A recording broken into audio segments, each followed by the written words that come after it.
안녕하세요. 엣지 게이트웨이 플랫폼 구성, 설치 및 운영 개요 과정을 시작하도록 하겠습니다. 이 과정을 담당한 저는 네스트필드의 윤종진이라고 합니다.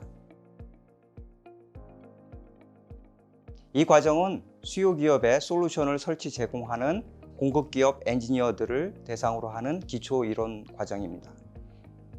이 시간에는 엣지 게이트웨이 시스템을 소개, 프로그램의 설치, 엣지 게이트웨이 운영, 이 세 가지 주제에 대해 기본이 되는 내용을 살펴볼 예정입니다. 참고로 후속 교육 과정인 실습 교육에서는 각 주제와 관련된 명령어를 포함해서 좀 더 상세한 내용을 다루게 될 것입니다. 전체 교육 내용을 미리 살펴보면요.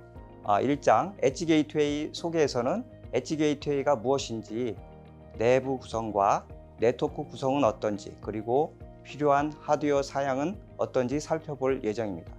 2장 엣지 게이트웨이 프로그램 설치에서는 게이트웨이로서 동작을 하기 위해 필요되어지는 프로그램들의 설치와 구동에 대해서 살펴볼 예정이고, 3장 엣지 게이트웨이 운영에서는 운영 대시보드, 게이트웨이의 등록, 데이터 뷰, 디스크 관리, 그리고 데이터 백업에 대해 소개해 드릴 예정입니다. 우선 엣지 게이트웨이가 무엇인지 살펴보는 것으로 시작을 하도록 하겠습니다. AAS 기반 제조 데이터 수집 저장 체계의 궁극적인 목표는 클라우드에 쌓인 제조 데이터를 통해 다양한 어플리케이션 서비스가 제공되게 하는 것이죠. 그렇다면 누군가 또는 무엇인가가 클라우드에 그 데이터를 쌓아야 하겠죠. 그 부분에서 엣지 게이트웨이가 그 역할을 하게 됩니다. 여기서 엣지 게이트웨이란 그림처럼 공장 내부 네트워크에 설치되어 PLC를 포함한 공정상의 여러 필드 장비로부터 데이터를 수집하여 내부에 저장하기도 하지만, 동시에 OPC UA 표준 통신 방법으로 클라우드 서버로 그 데이터를 전달하는 역할을 하는 장치라고 할 수 있습니다. 즉 AAS 기반 제조 데이터 수집 저장 체계에서 수집을 담당하는 게 엣지 게이트웨이라고 할 수 있겠습니다. 엣지 게이트웨이라는 용어는 필드 장치들이 지원하는 통신 프로토콜이 다양할 수도 있는데, 이런 것들을 하나의 표준 프로토콜인 OPC UA로 변환하는 포인트, 또는 엣지에 존재하는 로컬 데이터가 클라우드로 전달되는 관문이라는 측면에서 이 엣지 게이트웨이라는 이름을 이해하시면 되겠습니다. 엣지 게이트웨이 기능을 살펴보면 왼쪽 그림처럼 여러 기능 블락들이 있는데, 주요 블락은 네 가지라고 나눌 수 있겠습니다. 첫 번째, 여러 필드 장비로부터 데이터를 수집하는 OPC UA 클라이언트 블락, 그리고 두 번째는 수집된 그 데이터들을 애그리게이션하여 클라우드로 전달하는 OPC UA 서버 블락, 세 번째, 클라우드 전달과 동시에 데이터를 내부 시계열 DB에 저장하는 블락, 마지막으로 이 엣지 시스템을 설정하고 관리하는 블락으로 나눌 수 있습니다. 이런 기능들은 오른쪽 그림에 나타나는 것처럼 여러 오픈 프레임워크 리소스를 활용해서 개발 및 구현이 되어 있는데요. 예를 들면 리눅스, RESTful API, MQTT, 웹, 그리고 리눅스 컨테이너 기술들이 이용이 되었습니다. 또한 이런 프로그램 어플리케이션의 배포 또한 오픈 프레임워크를 이용하여 설치될 수 있도록 개발이 되어져 있습니다. 현재 개발 구현된 시스템 내부 구성을 한 단계 더 들어가서 살펴보겠습니다. 즉, 이전 슬라이드의 오른쪽 그림을 좀 더 들여다보는 것인데요. 산업용 PC에 데비안 리눅스가 설치되었고, 거기에 그림에 1번으로 표시된 컨테이너 구동 엔진인 도커 엔진이 설치되고, 또 그 이외에 여러 어플리케이션 프로그램들이 컨테이너 형태로 구현되어 동작하고 있습니다. 여기서 컨테이너라는 용어에 익숙하지 않으신 분들도 계실 수 있는데요. 일단은 OS, 즉 오퍼레이션 시스템의 가상화 기술이라고 이해하시면 될 것 같습니다. 즉 리눅스 시스템 안에 또 여러 개의 독립적인 리눅스 시스템들이 있고, 그 개별 리눅스 시스템을 컨테이너라고 보면 될 것 같습니다. 그 개별 리눅스 컨테이너 안에 어플리케이션이 동작하는 것입니다. 어플리케이션이 컨테이너로 구현되고 동작하고 있기 때문에 향후 새로운 기능들도 역시 컨테이너로 신속하게 유연하게 또 추가될 수 있습니다. 이 컨테이너들은 6번의 시스템 내부 네트워크를 통해서 상호 연동을 하는데 가장 중요한 컨테이너는 역시 2번, 3번의 OPC-UA 모듈과 TSDB라고 할 수 있습니다. 2번 OPC-UA 모듈이란 이름의 컨테이너에서는 OPC-UA 클라이언트, OPC-UA 서버, 그리고 애그리게이션 서버 등 가장 핵심 기능들이 동작을 합니다. 3번 TSDB라는 이름의 컨테이너에서는 시계열 DB가 동작되는데 수집된 데이터가 시계열에 따라 차곡차곡 쌓이게 돼서 데이터 백업과 향후 엣지 컴퓨팅을 지원하게 됩니다. 다음으로 점선 박스로 표시된 4번 컨트롤 모듈과 9번 게이트웨이 대시보드는 시스템의 동작 및 운영과 관련된 어플리케이션입니다. 4번 컨트롤 모듈이라는 컨테이너는 나중에 살펴볼 게이트웨이 등록과 게이트웨이 시스템의 전체 동작을 관장합니다. 9번 게이트웨이 대시보드는 운영자에게 이 게이트웨이 시스템의 동작을 파악할 수 있게 웹 인터페이스를 제공합니다. 다음은 이전 슬라이드 그림의 번호에 따른 각 구성 요소 설명입니다. 좀 전에 설명드린 주요 구성 요소에 추가로 나머지 구성 요소들에 대해 알 수 있으니 별도로 배포된 자료로 또는 화면 일시정지 후 참조하시면 되겠습니다. 향후 실무 교육 때에는 좀 더 상세한 설명을 드릴 예정입니다. 그럼 이제 엣지 게이트웨이의 네트워크 구성 및 통신에 대해서 살펴보겠습니다. 공장 네트워크에 설치되는 엣지 게이트웨이는 두 가지 통신 인터페이스를 갖게 되는데 하나는 내부 필드 장비, 다른 하나는 인터넷을 경유하는 클라우드 인터페이스입니다. 이런 통신 인터페이스들의 물리적 연결은 기업의 내부 물리적 환경, 장치 지원 프로토콜, 그리고 기업 보안 정책 등에 따라 여러 형태로 구성이 될 수 있습니다. 먼저 필드 장비 쪽 연결은 필드 장비들이 게이트웨이와 일반 이더넷 IP 통신이 가능하고 공장 내부 보안 정책 제약이 없다면 그림 1번처럼 게이트웨이의 인터넷을 연결하는 네트워크 스위치에 함께 설치 연결이 가능하겠죠. 만일 보안 정책 제약이 있거나 필드 장비들이 일반 이더넷이 아닌 경우 2번처럼 네트워크를 분리해서 연결을 해야 합니다. 그리고 클라우드 통신 쪽을 위해서는 방화벽에 게이트웨이 IP 어드레스에 대해서 그림처럼 인바운드와 아웃바운드 정책이 적용되어야 하는데요. 즉 인바운드에 대해서는 OPC-UA 4840 포트, 대시보드 접속 5000번, 5001번 포트, SSH 포트가 허용되어야 하고요. 아웃바운드에 대해서는 RESTful API, 웹80 포트, OPC-UA 펍섭용으로 1883, 그리고 HTTPS 포트, 그 다음에 AMQP용 5672번이 허용되어져야 합니다. 다음은 엣지 게이트웨이의 하드웨어 권고 사항입니다. 배포 설치되는 프로그램은 일반 PC에서도 설치될 수 있으나 진동, 분진 등 다양한 험한 공장 환경에서 운영되므로 가능하다면 산업용 PC가 권고되고요. 사양으로서 중요하게 고려돼야 할 것이 CPU, 메모리, 하드디스크의 용량입니다. 기본적으로 여러 컨테이너 어플리케이션들이 동시에 동작하고 있고 무엇보다 각 현장의 수집 데이터가 여러 장비들로부터 상당한 양으로 그리고 상당한 속도로 수집될 수도 있습니다. 그것들을 실시간으로 처리하고 저장하고 또 전송해야 하기 때문에 CPU 처리 능력과 메모리는 중요합니다. 그래서 i5 이상의 멀티코어 CPU, 싱글 코어가 아니라 멀티코어 CPU, 그리고 16GB 이상의 D램이 권고됩니다. 또한 로컬 시계열 DB에 저장해야 할 데이터량, 기간, 로컬 데이터 백업 여부에 따라서 다르겠지만 충분한 디스크 용량이 필요합니다. 256GB는 초당 2000에서 3000개의 데이터가 쌓이는 현장에서 로컬 백업을 하지 않는다는 가정하에 최소 필요 용량입니다. 참고로 이 권고 사양들은 2020년에 개발된 어플리케이션의 게이트웨이 동작 기준에 따라 만들어진 최소 권고 사양입니다. 향후 시스템의 기능 변경, 추가, 그리고 제조 현장 상황에 따라 더 높은 사양이 최소 사양으로 권고될 수도 있습니다. 지속적으로 권고 사양을 업데이트할 예정입니다. 2020년 시범 프로젝트 예를 들면 보시는 바와 같이 산업용 PC를 사용을 했습니다. 시범 프로젝트 수요 기업에 들어간 산업용 PC인데요.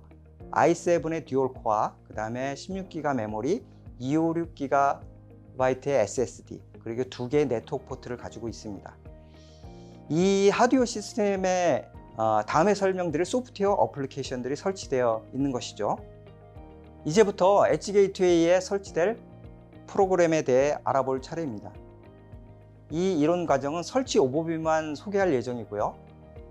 설치 상세 내용은 후속 교육인 실무 실습 교육에서 다뤄질 것입니다. 설치에 대해 좀 더 알아보기 전에 게이트웨이의 소프트웨어 설치부터 동작, 운영 개시까지 그 전체 과정을 미리 살펴보면 여러 이해에 도움이 됩니다. 크게 4가지로 나누어 볼 수 있는데요. 잠시 후 설명을 하겠지만 첫 번째, 소프트웨어 설치는 기본적으로 산업용 PC의 OS로 설치된 리눅스에 네트워크를 포함한 환경 셋업, 도커 설치, 코어 및 운영 어플리케이션 설치를 포함합니다.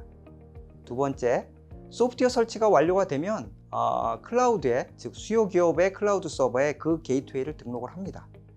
클라우드 서버가 등록을 요청한 게이트웨이를 인증한 후에 게이트웨이가 그 현장에서 적절히 동작될 수 있도록 그 기업 현장에 AAS, OPC UA와 관련된 구성 정보 파일을 내려줍니다. 세 번째, 그 파일에 따라 OPC UA 모듈 컨테이너 안에 애그리션 서버가 자동 설정되어 가동이 되는데 그때 데이터 수집이 개시됩니다. 현장의 필드 장비로부터 데이터 수집이 개시됨과 동시에 클라우드로 게이트웨이의 OPC UA 서버가 레디되었음을 알려줍니다. 네 번째, 그 다음에 클라우드 서버가 게이트웨이의 애그리게이션 서버로부터 OPC UA 통신을 통해서 데이터를 수신해 다음 CGL DB에 저장하게 됩니다. 이제부터 외부의 다양한 서비스를 위해 데이터를 제공할 수 있게 되는 것이죠. 참고로 이 CGL DB는 엣지에서 운영되는 CGL DB와 독립적인 별도의 DB입니다. 결과적으로 제조 데이터가 로컬에도 클라우드에도 두 군데 쌓이게 되는 것이죠. 게이트웨이 하드웨어에 설치될 소프트웨어 배포 방식은 대부분의 오픈소스 배포 방식처럼 클라우드 플랫폼을 활용합니다. 즉 도커 허브와 깃허브, 깃랩을 이용하는데요. 그렇게 함으로써 모든 공급 기업들이 일관된 방식으로 손쉽게 배포된 어플리케이션들을 산업용 PC에 설치할 수 있습니다. 리눅스에서 일반적으로 사용되는 명령어를 활용하는데요. 예를 들면 apt-get install command나 docker pull command, curl, curl 명령어를 사용하게 됩니다. 기본 전제는 게이트웨이에 소프트웨어가 설치될 때 인터넷에 해당 서버들이 접속될 수 있어야 하겠죠. 저희가 패키징하여 사용하는 상용 또는 오픈소스 컨테이너 어플리케이션들은 그 이미지들이 도커 허브에 이미 업로드 되어져 있고요. 저희가 개발한 OPCA 모듈, 컨트롤 모듈, 대시보드 또한 도커 허브나 깃에 업로드 되어질 예정입니다. 실제 공급기업 엔지니어들이 산업용 PC에 어플리케이션을 설치하고 구동하는 방법을 살펴보면 크게 코어 어플리케이션 설치 부분과 대시보드 어플리케이션으로 나눌 수 있습니다. 이 슬라이드에서는 코어 어플리케이션에 대해서 알아보겠습니다. 코어 어플리케이션은 게이트웨이의 핵심 기능을 포함하는 컨테이너 어플리케이션들입니다. 코어 어플리케이션 설치의 순서는 기본 선행 작업, 그리고 컨테이너 어플리케이션 설치 관련한 4가지 단계입니다. 선행 작업은 컨테이너 구동을 위한 도커 엔진 설치, 리눅스 계정 생성, 공유 디렉토리 생성, 그리고 gateway.config 파일 편집을 포함합니다. 이 중에 gateway.config라는 파일을 살펴보겠습니다. 이 파일은 텍스트로 편집해 업로드할 수도 있고 또 게이트웨이에 접속해서 직접 작성할 수 있습니다. 첫 번째 중요한 것은 이 파일은 shared folder라는 디렉토리에 저장되어야 한다는 것입니다. 이 config 파일을 참조하는 여러 컨테이너 어플리케이션들이 함께 이용하는 공유 장소가 이 shared folder입니다. 참고로 각 컨테이너는 이곳을 shared 볼륨으로 인지를 합니다. 파일 내용을 살펴보면 여러 설정 정보들이 있습니다. 이 중에 빨간색으로 표시된 것은 게이트웨이 동작을 위해 필수적으로 정의되어야 하는 것이죠. 이 파라미터들 중에 게이트웨이 네임, 어드민 접속 암호, 클라우드 통신을 위한 서버 주소, ID, 암호들은 매우 중요한 파라미터들입니다. 이 파라미터들의 주요 목적은 클라우드 서버를 접속하고 인증하는 데 사용되는 것입니다. 따라서 이 gateway.config 파일은 정확하게 편집되어야 이 게이트웨이가 제대로 동작을 시작하게 됩니다. gateway.config 파일 편집까지 완료되었으면 설치 및 구동 절차를 시작할 수 있는데 1번 컨테이너 네트워크를 생성합니다. 이 네트워크는 게이트웨이 외부의 물리적인 네트워크와 연결되는 것이 아니라 내부 컨테이너 간의 통신을 위한 논리적인 도커 내부 네트워크입니다. 두 번째, 이 단계가 코어 어플리케이션 설치하는 과정인데요. 도커 풀 명령어로 5가지의 컨테이너 어플리케이션을 설치합니다. 다운로드와 동시에 설치되는 것으로 이해해도 되겠습니다. 세 번째는 설치된 어플리케이션 컨테이너들을 필요한 옵션들을 적용해서 구동하는 것입니다. 코어 어플리케이션 설치 구동 과정 중 가장 중요한 단계입니다. 이 구동 옵션을 포함한 구동 명령어와 사용법, 그리고 그 다음 단계인 4, 추가 설정 운영은 후속 실무 실습 과정에서 좀 더 살펴보도록 하겠습니다. 하여간 1에서 4번까지 단계에서 도커 명령어가 손쉽게 사용될 수 있습니다. 코어 어플리케이션 설치에 이어 다음은 게이트웨이 대시보드를 설치할 차례인데 게이트웨이 대시보드는 게이트웨이 시스템을 클라우드에 등록할 때 또는 시스템 동작을 모니터할 때 사용하는 툴입니다. 설치 작업에 필요한 명령어들은 일반적으로 사용되는 리눅스 명령어이고요. 대시보드의 설치 선행 작업은 파이썬 3, PIP3 설치, 프로젝트 디렉토리 생성, 그리고 게이트웨이 호스트 패키지.tar 파일을 다운로드하는 것입니다. 선행 작업이 완료되면 1단계로 호스트 패키지 파일을 tar 명령으로 풀어줍니다. 이 파일에는 대시보드 어플리케이션과 라이브러리 리스트를 포함을 하고 있습니다. 이 부분이 개발된 어플리케이션 코드들인데요. 2단계로 대시보드 어플리케이션이 동작하기 위해 필요한 파이썬 라이브러리와 각종 패키지들을 좀 전에 라이브러리 리스트를 이용해서 설치를 합니다. 이 부분은 개발 어플리케이션들이 사용하는 오픈소스 패키지와 라이브러리들입니다. 그럼 3단계에서는 리눅스 서비스 등록 후 대시보드 어플리케이션을 구동할 수 있게 됩니다. 4단계에서는 코어 어플리케이션의 경우처럼 구동 후에 로그 로테이션과 같은 몇 가지 설정을 추가로 하게 됩니다. 이렇게 코어 어플리케이션과 대시보드 어플리케이션이 선행 작업을 포함해서 정해진 순서의 몇 가지 단계로 손쉽게 설치가 가능합니다. 각 단계에 대해서는 향후 실무 실습 교육에서 더 자세히 살펴보도록 하겠습니다. 이제 어플리케이션 설치와 구동 개요를 마치고 게이트웨이 운영과 관련된 내용을 살펴보겠습니다. 보시는 화면이 게이트웨이 대시보드 화면입니다. 이 대시보드는 기업 사용자의 제조 데이터 모니터링용이 아니라 공급 기업 또는 시스템 운영 담당자들이 설치 유지 보수를 위해서 게이트웨이 시스템의 동작 상황을 확인하기 위한 툴입니다. 공장 내부에서는 브라우저로 게이트웨이 로컬 IP의 5000번 포트로 접속하는데 공급 기업이 외부에서 접속하고자 한다면 방화벽에서 해당 포트가 열려 있어야 하겠죠. 현재 대시보드에는 6개의 섹션이 제공되고 있습니다. 게이트웨이 시스템의 자원 현황, 그리고 각 컨테이너 어플리케이션의 CPU 메모리 자원 사용 현황, 주요 컨테이너 어플리케이션의 동작 상황을 볼 수 있습니다.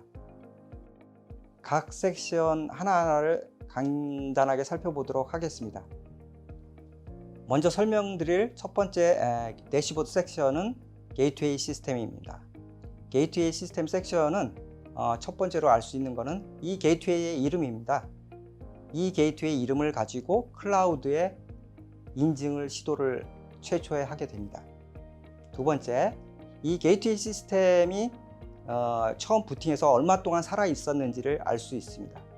그 다음 이 게이트 시스템에 CPU가 몇 개의 코어를 가지고 있는지, 그 다음 이 CPU 로드를 얼마만큼 잡아먹고 있는지, 그 다음에 메모리를 어느 정도 사용하고 있는지 등의 이 전체적인 게이트웨이 시스템의 자원 현황을 알 수 있습니다. 다음 설명드릴 섹션은 컨테이너즈 섹션입니다. 이 컨테이너즈 섹션에서는 현재 이 시스템에 돌고 있는 컨테이너들의 이름을 알 수 있고요. 이 컨테이너 이름별로 이 각 컨테이너들이 정상적으로 동작을 하고 있는지 러닝, 스탑을 통해서 알 수가 있습니다. 그 다음으로 또 알 수 있는 중요한 정보는 각 컨테이너가 구동된 이미지와 그 버전을 알 수가 있고요. 그 다음에 각 컨테이너별로 각 컨테이너가 사용하고 있는 CPU와 메모리들의 사용 현황을 알 수가 있는 것입니다. 이번에는 컨트롤 섹션을 소개해 드리겠습니다. 컨트롤 섹션은 어플리케이션 컨테이너의 동작과 엣지 게이트웨이의 클라우드 등록을 위해서 주로 사용되어지는데요.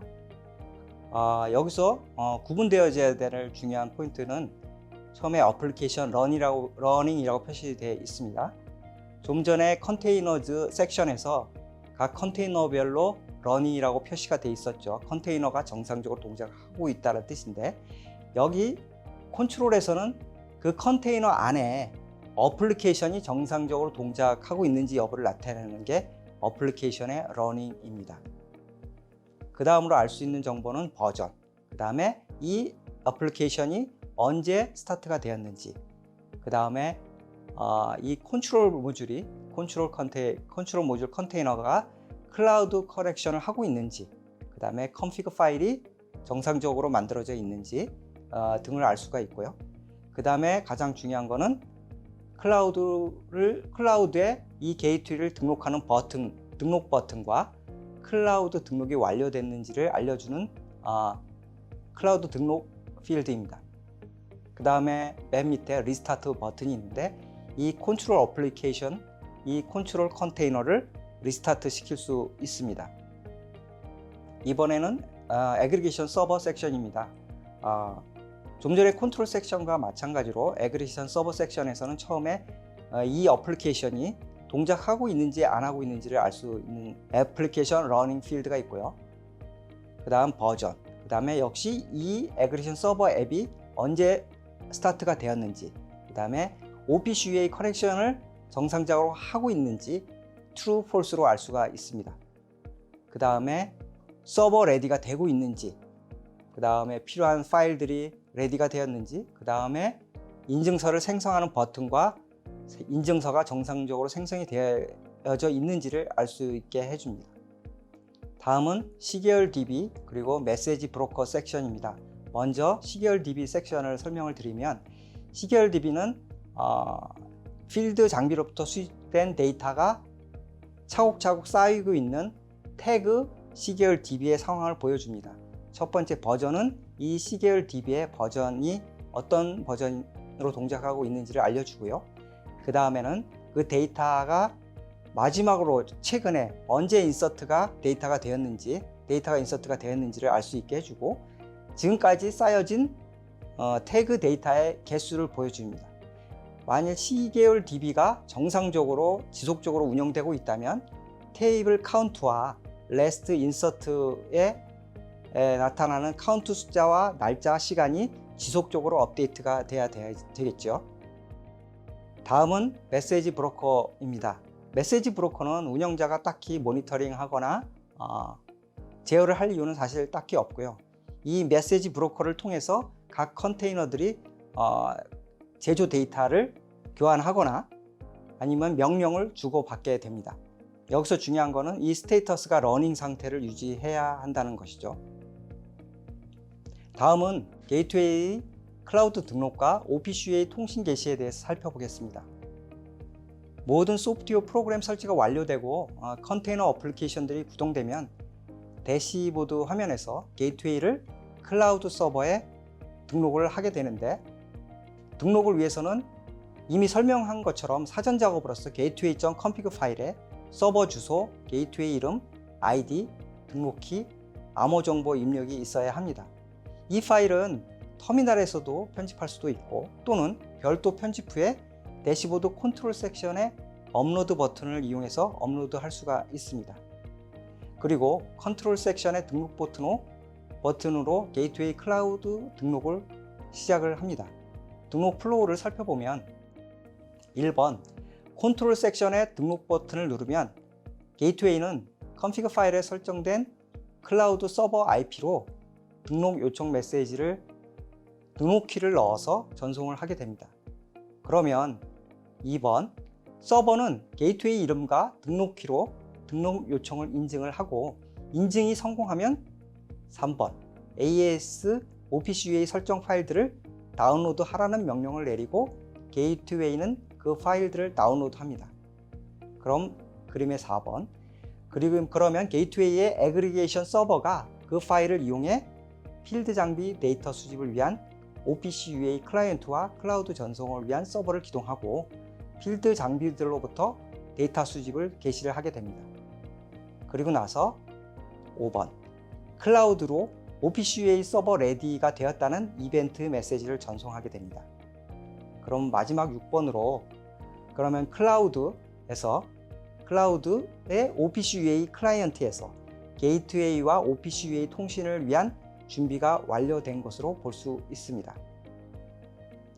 다시 대시보드 화면으로 돌아와서 등록 과정이 이루어지면 컨트롤 섹션과 애그리게이션 서버 섹션에서 게이트웨이의 등록 상태와 파일 다운로드, OPC UA 서버 상태를 확인할 수 있습니다. 컨트롤 섹션의 클라우드 등록 필드가 true로 되어 있으면 성공적으로 등록이 되었다는 것을 알 수 있게 됩니다. 또 애그리게이션 섹션에서 4번으로 표시된 각 파일들이 true이면 그 파일들이 성공적으로 다운로드 되었다는 것이고, 그 파일 내용에 따라 서버가 기동되었음을 서버 레디란 필드를 통해 알 수 있게 됩니다. 다음으로 안전한 OPC UA 통신을 위해 5번의 인증서 버튼을 이용해 X509 인증서를 생성합니다. 그러면 6번의 X509 CERT 필드로 생성이 완료되었음을 확인할 수 있게 됩니다. 그럼 클라우드와 SSL 통신을 시작하여 제조 데이터가 안전하게 전송되기 시작하는 것이죠. 다음은 로컬 태그 데이터 뷰 기능을 알아보겠습니다. 게이트웨이에 접속해서 태그 데이터를 시계열 그래프로 볼 수가 있는데요. 좀 전에 소개해드린 것처럼 등록을 완료하고 서버가 기동되고 데이터가 수집되게 되면 클라우드에도 데이터가 쌓이게 되죠. 그런데 게이트웨이 시스템 내부 시계열 DB에도 데이터가 함께 쌓이기 시작합니다. 대시보드의 시계열 DB 섹션에 데이터 어널라이저 버튼을 누르면 태그 데이터를 볼 수 있는 페이지로 이동을 하게 됩니다. 물론 클라우드에 접속해서 훨씬 더 다양하고 유연하게 데이터 그래프 차트를 살펴볼 수도 있지만 부가적으로 로컬에서도 이 데이터 그래프를 볼 수 있는 것이죠. 이 기능은 마크베이스 시계열 DB 어플리케이션이 제공하는 기능인데요. 이 기능을 사용하려면 데이터 태그를 검색해서 그래프를 구성을 해야 합니다. 화면처럼 그래프 차트에 표시될 제조 데이터 태그를 검색해서 선택을 합니다. 그러면 그래프 차트를 구성할 태그들이 오른쪽에 선택되어 나타나지고요. 확인 저장을 하면 차트 구성이 완료되고 데이터가 쌓이기 시작하면 시계열 그래프를 볼 수 있게 됩니다. 그래프의 각 시간 포인트에 마우스를 올리면 슬라이드 화면처럼 태그 데이터들의 값들을 볼 수 있게 되는 것이죠. 이 교육과정과 별도로 클라우드 플랫폼 구성 활용 교육과정에서 클라우드 쪽에서 쌓인 시계열 데이터를 보는 방법이 소개될 예정입니다. 다음으로 살펴볼 운영사항은 디스크 용량 관리입니다. 게이트웨이 내부 시계열 DB에 태그 데이터가 쌓이게 되면 당연히 수반되는 작업들 중 하나가 디스크 용량 관리입니다. 참고로 로컬 시계열 DB에 저장되는 태그 데이터는 클라우드에도 동일하게 저장이 되어지는데 게이트웨이와 달리 클라우드는 훨씬 장기간의 데이터를 저장할 수 있도록 디스크 용량 확장이 가능합니다. 그러나 게이트웨이는 처음에 설치된 디스크 용량의 제약을 받겠죠. 물리적인 디스크 용량 한계 때문에 80 또는 90%의 디스크 용량이 차면 게이트웨이는 가장 오래된 데이터부터 삭제를 합니다. 즉 일정 시간 간격으로 데이터 증가량을 모니터링해서 증가한 만큼 올드 데이터를 삭제하는 것이죠. 따라서 운영자가 일상 운영 업무로서 매뉴얼하게 디스크 관리를 할 필요는 없습니다.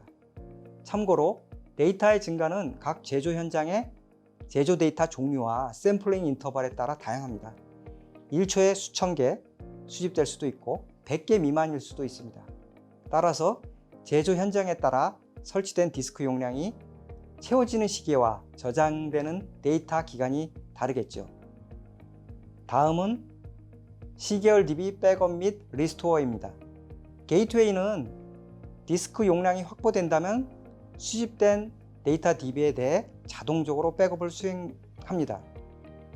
특정 요일 새벽에 풀 백업을 하고 다른 요일 새벽에는 그날 추가된 데이터에 대해 인크리멘탈 백업을 합니다.